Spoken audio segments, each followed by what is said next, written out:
Hello, my dear students. This is Firdaus Rahman, and here I am to cover your Unit 4th, first chapter, which is poem Sea Song.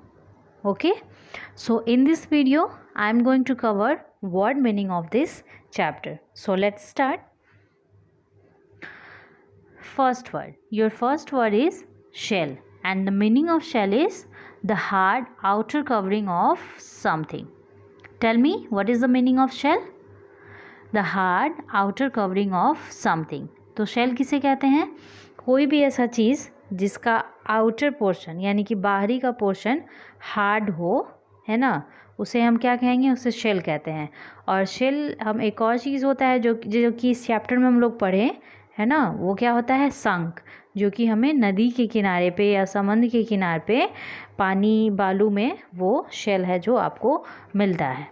Okay, now second word. Your second word is hold, and the meaning of hold is to take and keep something in your hand. What is meaning of hold? To take and keep something in your hand. अगर कोई चीज़ को हम अपने हाथ में पकड़ते हैं, लेते हैं, है ना, तो उसे हम क्या कहेंगे? होल्ड करना कहेंगे. जैसे कि इस पोएम में जो उसकी मॉम है वो क्या करती है? वो जो शेल को अपने हाथ में होल्ड करती है और उसकी ईयर के पास लेके जाती है, तो उसे ही हम क्या कहेंगे? होल्ड करना कहेंगे. Okay, now your another word. Your another word is surprised, and the meaning of surprise is feeling of unexpected thing. What is your another word? Tell me. Yes, surprised.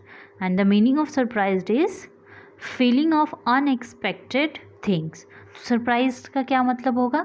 वैसी चीज़ हमारे साथ हो जिसके बारे में हमने कभी सोचा नहीं है, ठीक है, तो क्या होता है? और वो चीज़ अच्छी हो या बुरी हो, जो भी हो, तो क्या होता है? इंसान सरप्राइज्ड हो जाता है, यानी कि उसे देख के, ना, उसे सुन के उसे बहुत ही आश्चर्य लगने लगता है, तो उसे ही हम क्या कहेंगे? सरप्राइज्ड कहेंगे. और सरप्राइज्ड को अगर हिंदी में एक वर्ड में कहें, वन वर्ड में, तो क्या उसका मीनिंग होता है? आश्चर्यचकित. Okay, now your another word. Your another word is curly, and the meaning of curly is things that are curved and spiral in shape. What is the meaning of curly? Tell me, everyone. Yes, things that are curved and spiral in shape. तो curly किसे कहते हैं? कोई भी वैसी चीज़ जिसका जो shape है वो कर्व्ड हो, यानी कि घुमा हुआ हो, या फिर स्पायरल हो, यानी कि उसके शेप में बहुत सारा टर्न हो, है ना, घुमाव हो, तो उसे हम क्या कहते हैं? स्पायरल कहते हैं. तो कर्ली देखा जाए तो कर्ली हेयर होता है ना. बहुत सारे बच्चे होते हैं जिनका हेयर कैसा होता है? कर्ली होता है. बहुत का स्ट्रेट होता है. स्ट्रेट में आपके बाल बिल्कुल सीधे होते हैं, पर कर्ल में क्या होता है? आपके हेयर जो होते हैं वो राउंड राउंड करके बहुत सारे उसमें स्पायरल बने हुए होते हैं, कर्व शेप में वो मुड़ा हुआ रहता है, तो उसे हम क्या कहेंगे? कर्ली कहेंगे. Now your last word. Your last word is clear, and the meaning of clear is easy to understand.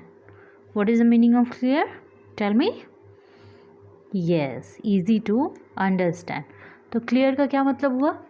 Clear का ये मतलब हुआ कि कोई भी ऐसी चीज़ या वो दिखने में या फिर सुनने में भी आपको साफ साफ सुनाई दे, साफ साफ दिखाई दे, है ना, तो उसे ही हम क्या कहेंगे?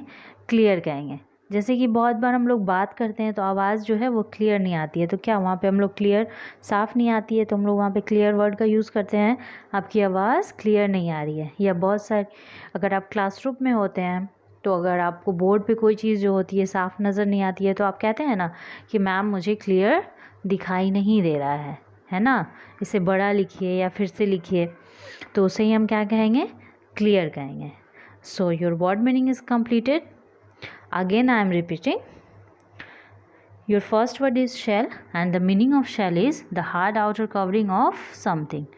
Your second word is hold, and the meaning of hold is to take and keep something in your hand. Your another word is surprised, and the meaning of surprised is feeling of unexpected thing. Your another word is curly, and the meaning of curly is things that are curved and spiral in shape. Your last word, which is clear, and the meaning of clear is easy to understand. Got it, everyone? So this is your word meaning. Now your homework. So your homework is You have to first write down these words in your English copy, and after writing it, you have to remember. So your homework is, you have to write down these words in your English copy, and after writing, you have to remember. Got it, everyone? Okay.